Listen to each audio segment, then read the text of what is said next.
होगा। आपका शरीर पहले से बीमार है, इस वजह से वो दूसरी बड़ी बीमारियां जिनका कारण कीटाणु नहीं है वो बोलेंगे आप ही का शरीर ये बीमारी पैदा कर रहा है। वास्तव में आपका शरीर तंग आ गया है आपकी दवाइयों से, इसलिए वो मतलब ऑटो इम्यून जितनी भी डिसीजेस हैं, ऐसे रूमेटिक डिसीजेस हैं, एलर्जिक जो क्या बोलते हैं उसको, allergic ESMA, allergic rhinitis, allergic dermatitis, जितने भी डिसीजेस हमारा शरीर खुद हमारे शरीर के खिलाफ फाइट करके कर रहा है, वो सब जो है एंटीबायोटिक के कंफ्यूजन की वजह से हो रहा है। हमारा शरीर जो है जब एंटीबायोटिक आता है और कीटाणु को मार देता है तो हमारा शरीर जो है एंटीबॉडीज प्रोड्यूस कर रहा है कीटाणु को मारने के लिए, लेकिन वो घबरा जाता है कि ये कौन सी नई चीज़ आ गई है जो एंटीजन जो हमारे खिलाफ आए थे, जो कीटाणु उनको मारने के लिए आ रही है।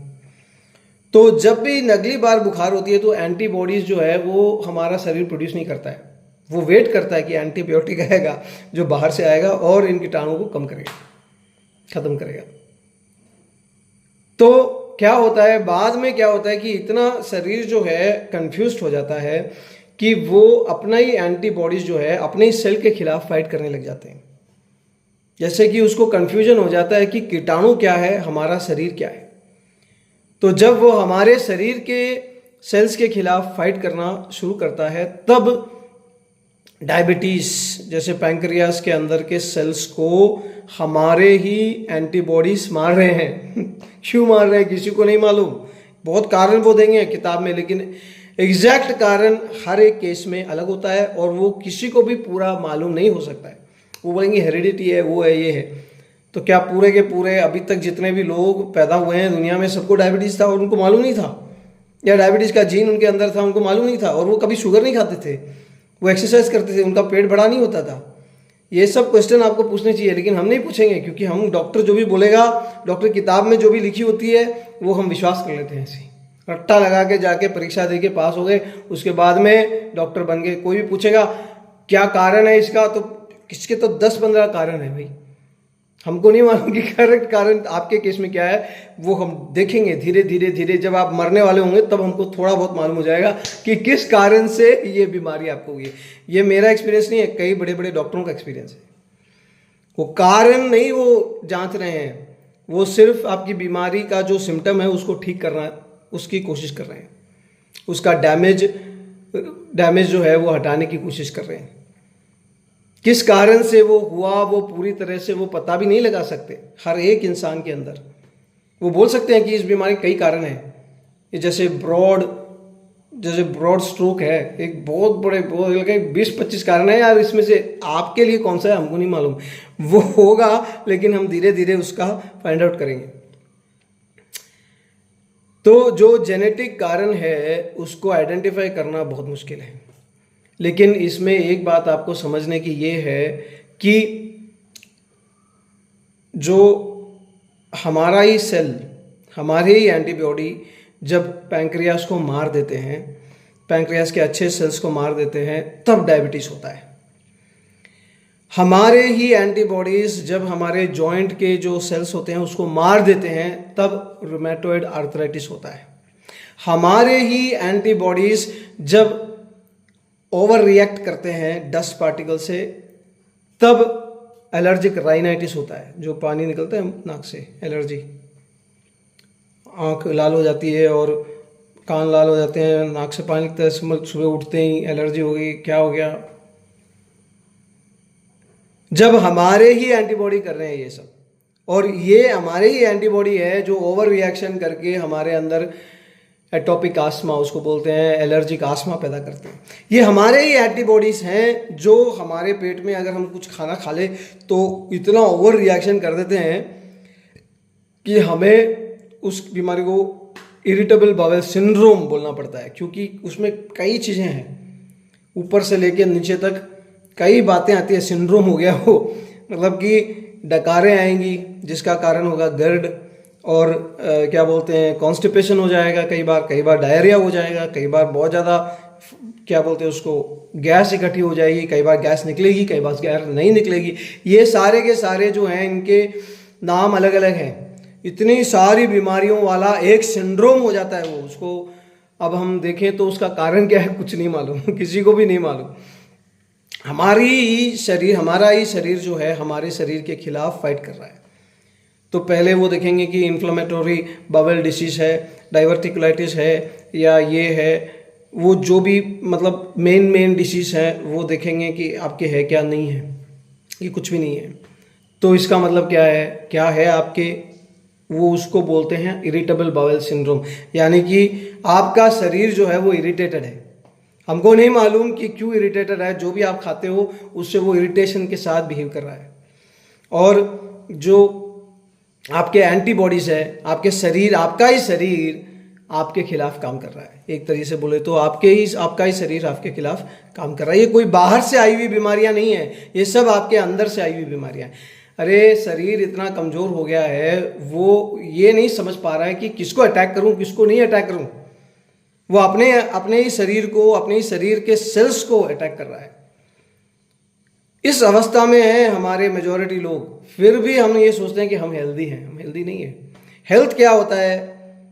हेल्थ ये होता है कि बाहर से कोई बीमारी आए उसी से हमको कुछ प्रॉब्लम होनी चाहिए, अंदर से हमारा शरीर हमारे अंदर कोई बीमारी पैदा नहीं करनी चाहिए।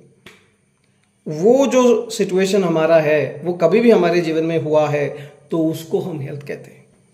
और बाहर से जब वो बीमारी आती है उसको झेलने की भी कैपेसिटी है, उसके खिलाफ एंटीबॉडीज प्रोड्यूस करके मारने की भी और उससे जीतने की भी कैपेसिटी हमारे शरीर को है।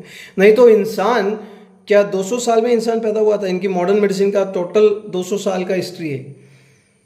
इंसान 70, 80, 90, 100 साल जीते थे पहले, वो अभी भी जीते हैं।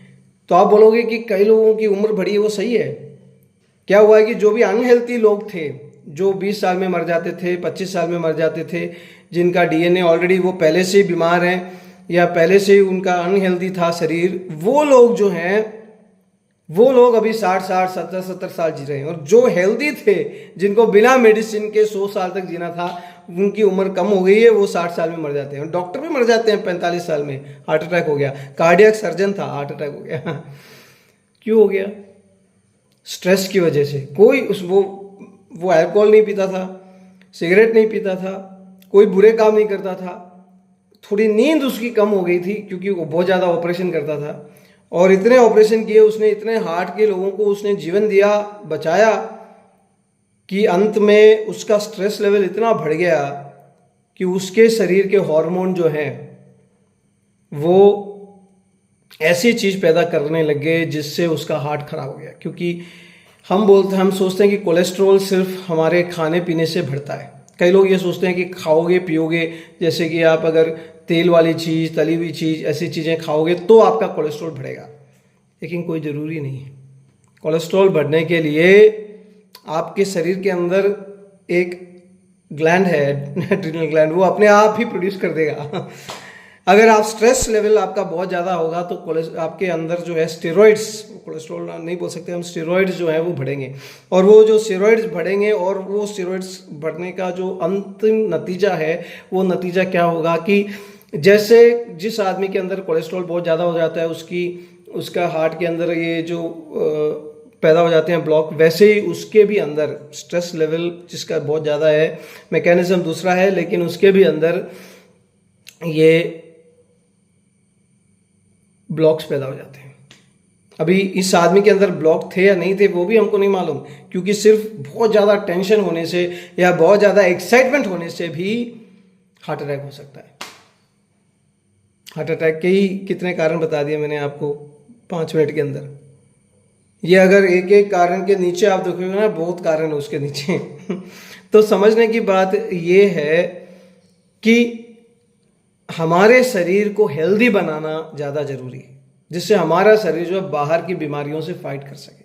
अगर हमारा ही शरीर हमारे खिलाफ फाइट कर रहा है तो आप ऑलरेडी अनहेल्दी हो, आपको बहुत डीप होम्योपैथिक ट्रीटमेंट की ज़रूरत है। हमारे हिसाब से बोले तो आपका शरीर, अगर आपके आस्मा है, एलर्जी है, अगर आपके IBS है, अगर आपके जॉइंट में ये रूमेटॉइड आर्थराइटिस की बिगिनिंग हो रही है, अगर आपके किडनी स्टोन्स पैदा हो रहे हैं, अगर ऐसी जो भी बीमारियां आज हम सोचते हैं कि बड़ी बीमारियां नहीं हैं, जैसे टॉन्सिलाइटिस हो गया, ये हो गया साइनसाइटिस रिकरेंट। ये जितनी भी बीमारियां हैं वो सब आप अनहेल्दी हो इसलिए है।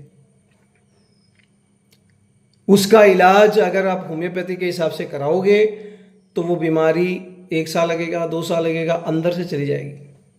उसके बाद में आपको मालूम होगा कि हेल्थ क्या होती है। नहीं तो रोज सुबह उठ के छींकते हो आप, रोज सुबह आपको तकलीफ होती है बाथरूम जाने में, रोज सुबह आप उठ नहीं पाते हो, पाँव में, इधर कमर में, जॉइंटों में दर्द होता है। कई बोलेंगे तो आपको फाइब्रोमाइल्जिया हो गया, नाम तो कितने बता देंगे हम क्योंकि जो हम लोकेट नहीं कर पाते कि एग्जैक्टली ये है, उसको हम एक ब्रॉड नेम दे देते हैं जिसमें कई चीज़ें आ जाती हैं। वो फाइब्रोमाइल्जिया भी एक सिंड्रोम है जिसमें मसल्स जो है यहाँ पीछे, यहाँ इधर ऐसे ऐसे एरियाज है जहाँ पे दर्द होता है और आदमी को डिप्रेशन होता है, काम नहीं कर पाता है, एनीमिक हो जाते हैं। ऐसे ऐसे कई बातें उसके साथ आती है, एक साथ ये बीमारियां सारी आ जाती है, तो हम उसको कहते हैं कि ये फाइब्रोमाइल्जिया है। मैं आपको बताता हूँ, ये सिंड्रोम वगैरह पहले जो एलोपैथिक डॉक्टर थे वो पढ़ते ही नहीं थे, वो सिर्फ एक लोकेशन में ये बीमारी कैसे आई उसको ट्रीट करते थे। लेकिन होम्योपैथी की वजह से ही आज सिंड्रोम के तल पर एलोपैथी भी सोच पा रहा है, क्योंकि होम्योपैथी ने सबसे पहले आइडेंटिफाई किया कि ये बीमारी जो है, अभी कोल्ड जो आया, ठीक है, वो सिर्फ एक वायरस की वजह से आया या एक बैक्टीरिया की वजह से आया, हम समझ गए, उसको मार दो वो ख़त्म हो जाएगा। आपका शरीर भी मार सकता है, बाहर से एंटीबायोटिक भेज के भी उसको मार सकते हो। लेकिन जो अंदरूनी बीमारियां हैं वो कई बातें एक साथ आती है। हैनीमैन का सबसे पहला ऑब्जर्वेशन यही है कि एक आदमी के, अगर आपको गैस वाला आदमी आएगा तो सिर्फ उसको गैस नहीं है, उसको बहुत ज़्यादा दूसरी बीमारियां भी है। वो सारी की सारी बीमारियां अगर आप लोगे एक साथ, उसको हम टोटलिटी ऑफ सिम्टम्स बोलते हैं, वो एक सिंड्रोम हो जाएगा। वो सिंड्रोम जो है उसको हम ट्रीट करते हैं होम्योपैथी में। अब ऐसे सिंड्रोम को हम बोलते हैं सोरा, सिफिलिस, साइकोसिस, ट्यूबरकुलर मियासम। वो जो कलेक्शन ऑफ सिम्टम्स है, वो एक तरह के सिम्टम्स सारे के सारे एक साथ आते हैं, उसको हम मियास्मा बोलते हैं। उसमें बहुत ज़्यादा पढ़ने के लिए है। एलोपैथिक डॉक्टर जो है वो अभी इस लाइन ऑफ थॉट में आ रहे हैं कि कई सिम्टम जो है वो एक साथ आते हैं। क्यों आते हैं उनको भी नहीं मालूम।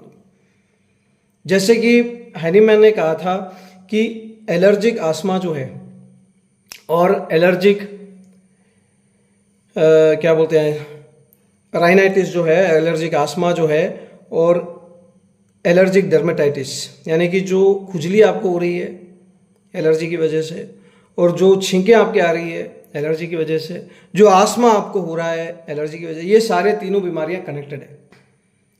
लेकिन पुराने ज़माने में एलोपैथिक डॉक्टर इन तीनों को 3 डॉक्टर ट्रीट करते थे। पहला डर्मेटोलॉजिस्ट ट्रीट करेगा ये जो आपके शरीर में, स्किन में जो बीमारी आई है उसको, और राइनाइटिस को ट्रीट करने के लिए आप ईएनटी के पास जाओगे, और जो आपका आस्मा हो गया उसको ट्रीट करने के लिए आप किसके पास जाओगे, जो लंग्स की बीमारियां ट्रीट करते हैं उस डॉक्टर के पास जाओगे।